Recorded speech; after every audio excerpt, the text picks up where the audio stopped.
ମନୁବାଦୀ ଆକ୍ରମଣ କରିଛନ୍ତି। ମନୁବାଦୀ ମାନେ ଆକ୍ରମଣ କରିବାରେ 19/11/2022 ମସିହାରେ ମୋତେ ମନୁବାଦୀ ମାନେ ଆକ୍ରମଣ କରିଥିଲେ। ମୁଁ ଆମ ପଞ୍ଚାୟତର ଗୋଟେ ବହୁତ ତ ଘଟଣା ଘଟିଛି, କିନ୍ତୁ ତା ଭିତରୁ ଗୋଟିଏ ଘଟଣା କହୁଛି। 19/11/2022 ସକାଳ 7:30ଟାରେ ଜେସିବି ଲାଗିକି ଏନ୍ଆର୍ଜିଏସ୍ କାମ କରୁଥିଲେ। ଭୋରଠାରୁ ମର୍ଣ୍ଣିଂ ୱାକ୍ କରିବାକୁ ଗଲାବେଳେ ଯେତେବେଳେ ମୁଁ ଦେଖିଲି କ'ଣ କରି ଏଠି କେତେବେଳୁ ମେସିନ୍ ଚାଲିଛି ନା ଆଗେ ରାତି ସାରା ଚାଲିଛି, ମୋ ମନରେ ଗୋଟେ ଜାଗ୍ରତ ହେଲା ଏଠି କିଛି ଗୋଟେ ଇଲିଗାଲି କାମ ହେଉଛି। ନିଶ୍ଚିତ ଏନ୍ଆର୍ଜିଏସ୍ କାମଟା ହେଉଛି ଏଠି, ସେଥିପାଇଁ ରାତି ସାରା କରୁଛନ୍ତି। ମୁଁ କାଲି ଯାଇକି ଭିଡ଼ିଓ ଉତ୍ତୋଳନ କରିଥିଲି ବୋଲି ମୋତେ ଆକ୍ରମଣ କଲେ ମନୁବାଦୀ ମାନେ। ହେ କେସ୍ ବି ବିଚାରାଧୀନ ଚାଲିଛି ଆଠଗଡ଼ କଟକ SST ସ୍ପେଶାଲ କୋର୍ଟରେ। ନା କେବେ ମୁଁ ଶପଥ କରିଛି, ଯେଉଁଦିନ ବାବା ସାହେବ ଆମ୍ବେଦକରଙ୍କ ବିଷୟରେ ଜାଣିଲି, ଯେଉଁଦିନ ସମ୍ବିଧାନ ବିଷୟରେ ଜାଣିଲି, ସେଦିନ ପରଣ କଲି। ବାବା ସାହେବ ଯଦି ସମାଜ ପାଇଁ ଏତେ ତ୍ୟାଗ କରିଛନ୍ତି, ବଳି ଦେଇଛନ୍ତି, ଯେତେବେଳେ ଏକ୍ସପାର୍ଟ କଲେ ତାଙ୍କ ପାଖରେ ତାଙ୍କ ସ୍ତ୍ରୀ ନଥିଲେ, ତାଙ୍କ ପୁଅ ନଥିଲେ, ତାଙ୍କର କେହି ନଥିଲେ, ଟଙ୍କାଟି ବି ତାଙ୍କ ପାଖରେ ନଥିଲା। କମ୍ ଏଜର ପିଲାମାନେ ସେମାନେ ସମ୍ବିଧାନ ବିଷୟରେ ଜାଣିନାହାନ୍ତି। ବଡ଼ ଦୁଃଖ ଲାଗେ। 60 ବର୍ଷ 70 ବର୍ଷର ବୁଢ଼ାମାନେ ରେପ୍ କରିକି ତା ଭିତରେ ଲାଇଫ୍ ସଜା କାଟୁଛନ୍ତି। ଯୁବକମାନେ କାହାକୁ ସାମାନ୍ୟ କଥାରେ ଉତ୍ତେଜିତ ହୋଇକି ମାରି ଦେଇଛନ୍ତି, ମର୍ଡର କେସ୍ ସାରା ଜୀବନ ଖଟୁଛନ୍ତି। ତେଣୁକରି ଆଜିକା ଦିନରେ ମୁଁ କହିଦେବାକୁ ଜୋର ଦେଇ କହୁଛି, ସରକାରଙ୍କ ତରଫରୁ ସମ୍ବିଧାନ ସଚେତନତା ଅଭିଯାନ କେବେ ହେଇନାହିଁ। ସରକାର କେବେ ଏ ବିଷୟରେ କରିନାହାନ୍ତି। ସରକାର କେବେ ସମ୍ବିଧାନ ସଚେତନା କରୁନାହାନ୍ତି। ଏବେ ମହାମନୀଷୀ କାଶୀରାମଜୀ ନ ଆସିଥିଲେ ସମ୍ବିଧାନର ବାର୍ତ୍ତା ଆଜି ଭାରତବର୍ଷରେ ପ୍ରଚାର ହେଇନଥାନ୍ତା। ସମ୍ବିଧାନ ସିନା ଉଲ୍ଲେଖ କରିଦେଲେ, ସମ୍ବିଧାନ ସିନା ଲିପିବଦ୍ଧ କରିଦେଲେ ବାବା ସାହେବ B.R. ଆମ୍ବେଦକର, କିନ୍ତୁ ତାକୁ କାର୍ଯ୍ୟକାରୀ କରିଛନ୍ତି ମହାମାନବ ମହାମନୀଷୀ କାଶୀରାମଜୀ। ସମ୍ବିଧାନ ଏପର୍ଯ୍ୟନ୍ତ ଲୋକମାନେ ଜାଣିନାହାନ୍ତି।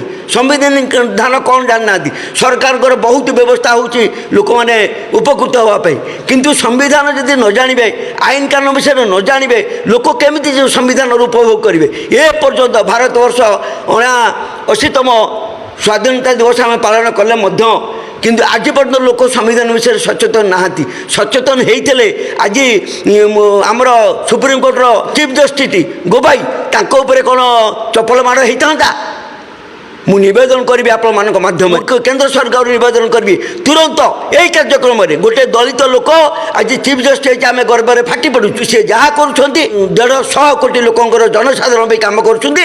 ତାଙ୍କ କଥା, ତାଙ୍କ ରାୟ, ତାଙ୍କ ନିଷ୍ପତ୍ତି, ତାଙ୍କ ଜଜମେଣ୍ଟକୁ ଏ ଓକିଲ ଜଣେ ଲୋକ ଜାଣି ନପାରି ମନୁବାଦୀର ଲୋକ ତାକୁ ଜୋତା ଫୋପାଡ଼ିଛନ୍ତି।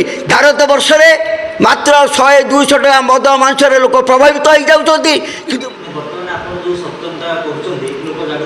100% ଆମ ଅଞ୍ଚଳରେ, ମୁଁ ତ କହିବି କଟକ ଜିଲ୍ଲାରେ, ଆମ ଆଠଗଡ଼ ଅଞ୍ଚଳରେ ଶହ ହଜାର ଯୁବକ ଯୁବତୀ ବାହାରିବେ। ସମ୍ବିଧାନ ସଚେତନତା ଆମେ କରିଛୁ, ନିଶା ନିବାରଣ କାର୍ଯ୍ୟ କରୁଛୁ। କାହିଁକିନା ଆମେ ଯେତେବେଳେ ଗାଁ ବୁଲିଛୁ ଦେଖିଛୁ ଯେ ନିଶା ଦ୍ୱାରା 20-22 ବର୍ଷ 25 ବର୍ଷ 30 ବର୍ଷ ଝିଅରା ବିଧବା ହେଇକି ବୁଲୁଥାଏ, ଆଖିରୁ ଲୁହ ଝରି ପଡ଼ୁଛି। ସେଇ ବାବଦରେ ତ ସାରା ଓଡ଼ିଶାରେ ଯେଉଁ ମିଳିତ ନିଶା ନିବାରଣ ଅଭିଯାନ ଅଛି, ମୁଁ ସେଥିରେ 25 ବର୍ଷ ସାମିଲ ଅଛି। এইটা নিশাটা নিহাত দরকার। যদি প্রকৃতরে সরকার, মু নিশ্চিত মোর সরকারকে আপনার মাধ্যমে নিবেদন করবি, যদি আপনার মোদীকে বি নিবেদন করবি, যদি প্রকৃতরে ভারতবর্ষকে ভালো করা চাহুমান, যদি গরিব লোক উপরକୁ উঠাইବାକୁ চাহুমান, আগ প্রথমে নিশাকে বন্ধ করতু, প্রথমে নিশাকে বন্ধ করতু। মু তো ভারি দুঃখিত। মোহন মাঝি সরকার আসলে শাসনকু প্রতিশ্রুতি দিয়েছিল আমি নিশা নিবারণ করবু, কিন্তু তাঙ্ক সময় যে 70টা দোকান বন্ধ লা তাকে পুনি পরিমিশন করা পরমিশন ଦେଇଦେଲେ। ସେଥିପାଇଁ ମୁଁ ଦୁଃଖିତ।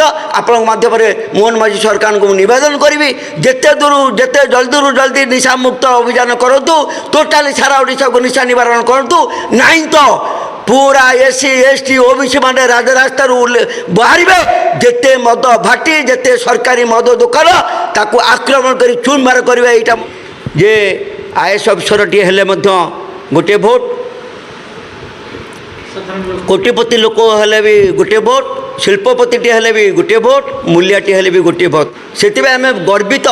ବାବା ସାହେବ ଆମ୍ବେଦକର ଆମର ଏଇ ଯେଉଁ ଉଲ୍ଲେଖ କରିଛନ୍ତି, ସାଧାରଣ ଲୋକଟିଏ ତାଙ୍କର ମୌଳିକ ଅଧିକାର ପାଇଁ ସିଏ ଭୋଟ ମାଧ୍ୟମରେ ସାବ୍ୟସ୍ତ କରନ୍ତି। ଶିକ୍ଷିତ ହୁଅ, ଏକଜୁଟ ହୁଅ, ସଂଘର୍ଷ କର, ଏ ଛୋଟିଆ ମନ୍ତ୍ର ନୁହେଁ। ଯେ ପୁନା ଚୁକ୍ତିରେ ଯାଉଥିଲେ, ତାଙ୍କ ବଡ଼ ଭାଇ ଡାକିଲେ, ଆରେ ଭୀମା କୁଆ ଯାଉଛୁ? ନା ମୋର ଆଜି ପୁନା ବୈଠକରେ ଯୋଗ ଦେବାର ଅଛି। ନା ତୋ ପୁଅ ସିରିୟସ୍, ମରିବ କି ବଞ୍ଚିବ ଠିକ୍ ନାହିଁ, ତୁ ଚାଲି ଯାଉଛୁ? ନା ମୁଁ କ'ଣ କରିବି, ଆଜି ଯଦି ନ ଦେବି, ସେ ବୈଠକରେ ଯଦି ମୁଁ ଉପସ୍ଥିତ ନ ହେବି, ଭାରତବର୍ଷର କୋଟି କୋଟି ସନ୍ତାନ ମରିଯିବେ। এই যে কথা পদিক এই কথা পদিকরে যে মহত্ব বুঝিব এ মহত্ব যে জানিব সে কেবে বি সমাজ পাই পছাইবনি এতিকি জানিবা দরকার যদি বাবা সাহেব সমাজ পাই এতে কিছু করে যাইছন্তি আমি কাই সমাজ পাই কিছু ন করিবা। ভিডিও ভাল লাগিলে ভিডিওକୁ লাইক করন্তু, ভিডিওକୁ শেয়ার করন্তু, কমেন্ট বক্সরে নিজর মতামত দিয়ন্তু। নূয়া ভিডিও দেখিবা পাই আম চ্যানেলକୁ সবস্ক্রাইব করন্তু, বেল আইকন রে ক্লিক করন্তু। দেখা হেব আউ এক নূয়া শিক্ষণীয় ভিডিওরে। নমস্কার।